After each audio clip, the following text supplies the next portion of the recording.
Assalamu alaikum. I'm Bilal Said and today I'm here with a new video tutorial and I'm going to talk about the multiple allele. So what is meant by multiple allele? Multiple allele means when a gene have more than two altered alternative form, then this is known as a multiple allele. What is meant by allele? Allele is a alternative form of a gene. We know that different genes are present in our body that perform a different functions, but every gene has a altered form which is known as a allele. But if a gene has a more than two altered alternative form, then this is a known as a multiple allele.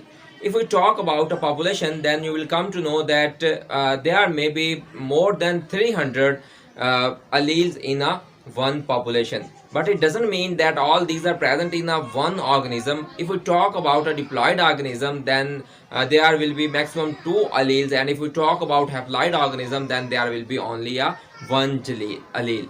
So we say that multiple allele are present in a population, not in a same organism. Here we can discuss an example such as ABO system. ABO system, which is a blood group system, according to this, it has four different groups. In 1901, Carl Landsteiner discovered ABO system, and he described that ABO system has a different phenotypes depending upon the presence of different antigens. There are different antigens which make different blood groups. So here are four different phenotypes of the blood. The one A, second B, third AB, and fourth one O. So these four different phenotypes are present in human being, but there will be only one blood group in a single person.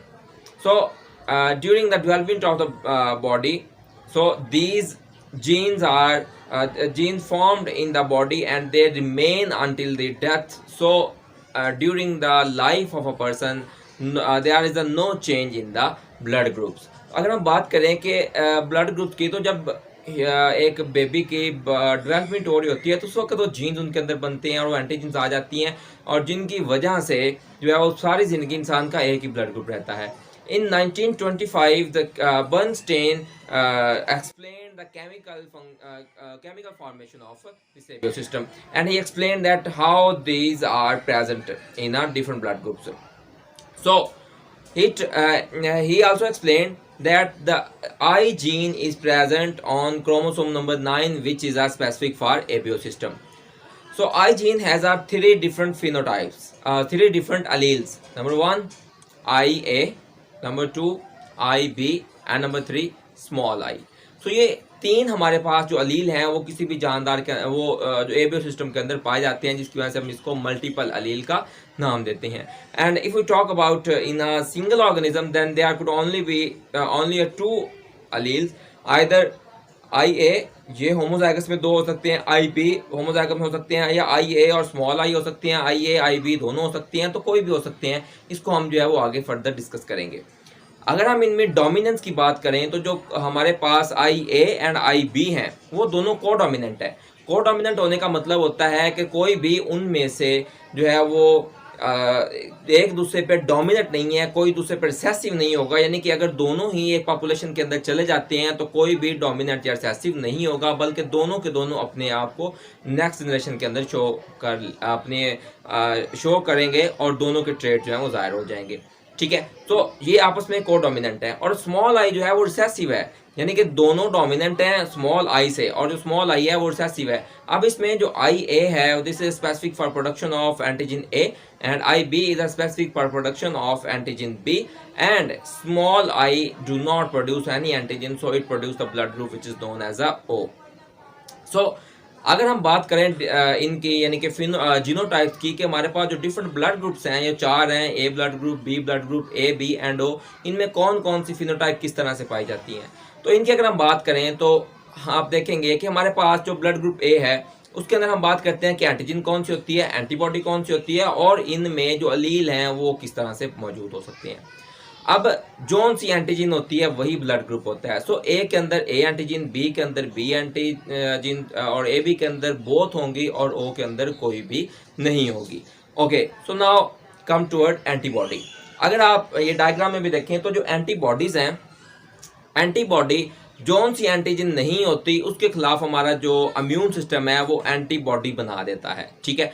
अब जैसे कि देखें कि हमारे पास जो ए blood group है, ए blood group के अंदर एंटीजन ए है, तो इसके अंदर जो है वो एंटी बी बॉडीज जो हैं वो मौजूद होती हैं, ठीक है। एंटी बी एंटीबॉडीज यहाँ पे मौजूद होती हैं, और जैसे ही कोई भी अगर ब्लड ग्रुप बी इसके अंदर आएगा तो वो ग्लूटिनेशन कर देती हैं। इसी तरह अगर बी में देखें तो उसमें एंटी ए एंटीबॉडीज हैं, और अगर ए बी में देखें तो चूंकि इसमें दोनों एंटीजन प्रेजेंट हैं तो इसकी वजह से इसके अंदर कोई भी जो एंटीबॉडी है वो मौजूद नहीं है। और अगर हम ओ की बात करें तो ओ में आप देख सकते हैं कि चूंकि कोई भी एंटीजन मौजूद नहीं थी तो इसके अंदर बोथ एंटीबॉडीज जो हैं वो प्रेजेंट होती हैं। अब अगर हम इनकी जीनोटाइप की बात करें कि जीनोटाइप क्या है, कैसे हैं, तो आप देख सकते हैं कि हमारे पास जो ए है, अब देखो इसमें दो कंडीशन हो सकती हैं, either this will be a homozygous और this will be a heterozygous. Homozygous जिसमें हमारे पास जो दोनों हमारे अलील होते हैं वो सेम हो तो उसको हम होमोजाइगस बोलते हैं, और अगर जीन के दो अलील जो हैं वो डिफरेंट हो तो उसको हम हेटेरोजाइगस बोलते हैं। तो ए ब्लड ग्रुप तब हो सकता है अगर हमारे पास आई ए होमोजाइगस कंडीशन में हो, या आई ए और स्मॉल आई, जैसे कि आप डायग्राम में देख सकते हैं, तो इस फॉर्म में भी हमारे पास ये मौजूद हो सकता है। Okay, so next, if we talk about the blood group B, then you may know कि इसमें भी यही सेम होगा कि अगर हमारे पास IB होगा तो IB जो है हमारे पास जो है ब्लड ग्रुप B बनेगा। इसी तरह होमोजाइगस में दोनों सेम होंगे, हेटेरोजाइगस में IB और स्मॉल i। AB में हमारे पास एक उसके अंदर अलील A होगा और दूसरे अंदर हमारे पास जो अलील होगा वो IB होगा। So if you talk about the blood group O, then you will know, you can see that here that यहाँ पे कि हमारे पास क्या है कि जो सिर्फ और सिर्फ स्मॉल आई है, दूसरे नहीं है, क्योंकि अगर आई ए या आई बी में से कोई भी होता तो ब्लड ग्रुप ओ नहीं हो सकता था, क्योंकि ये रिसेसिव है और रिसेसिव सिर्फ तब भी अपने आप को शो करवा सकता है जब वो होमोजाइगस फॉर्म के अंदर हो। So this is something about the genotype of the allele, यानी कि अलील जो है वो किस तरह से यहाँ पे प्रेजेंट होते हैं। So now we will discuss about the transfusion of the blood. Transfusion के कौन सा किसको ब्लड दे सकता है, कौन सा ग्रुप किससे ले सकता है। अब इसको हम सिंपली इस बात से देख सकते हैं कि हम देखेंगे किसके अंदर कौन सी एंटीबॉडीज जो हैं वो प्रेजेंट है। जिसके अंदर जो एंटीबॉडीज होंगी हम उसको वो वाला ब्लड नहीं लगा सकते होंगे। जिसकी एंटीजन मैच करती हैं सिर्फ हम उनको वही लगा सकते हैं, दूसरा लगाएंगे तो ग्लूटिनेशन हो जाती है, जिसकी वजह से खून लोथड़े बन जाता है और इंसान की डेथ हो सकती है।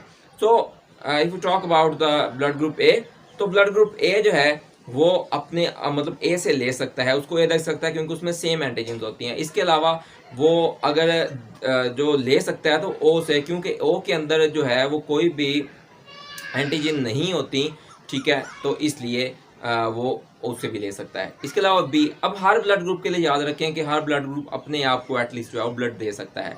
उसके बाद दूसरा, अब ओ है बी है तो वो भी बी से ले सकता है। अब ए बी में देखें, ए बी के अंदर क्या है कि इसके अंदर चूंकि बोथ एंटीजन प्रेजेंट थी, एंटीबॉडी कोई भी प्रेजेंट नहीं थी, तो ये हर किसी से ब्लड ले सकता है, इसमें कोई प्रॉब्लम नहीं होता। ए से भी, बी से भी, ए बी से भी एंड ओ से भी।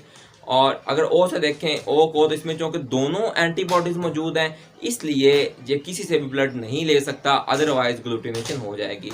सो इसका मतलब है कि जो ए बी है वो हर किसी से ले सकता है। हर किसी से लेने की वजह से हम इसको जो है वो यूनिवर्सल रिसिपिएंट या एक्सेप्टर का नाम देते हैं। और जो ब्लड ग्रुप ओ है, क्योंकि वो हर किसी को ब्लड डोनेट कर सकता है, तो उसको हम यूनिवर्सल डोनर का नाम देते हैं। अब यूनिवर्सल डोनर भी हम ओ को कंप्लीट नहीं करते, ओ नेगेटिव को कहते हैं, क्योंकि ओ नेगेटिव हर किसी को दे सकता है, ओ पॉजिटिव सिर्फ पॉजिटिव वालों को दे सकता है, नेगेटिव वालों को नहीं दे सकता। So there are some limitations. इसके बाद भी हम मतलब RH सिस्टम की वजह से, RH पॉजिटिव या नेगेटिव होने की वजह से भी हम इनको कैटेगराइज करते हैं, but that's another topic, so we will discuss it later. So thank you so much for today. Allah Hafiz.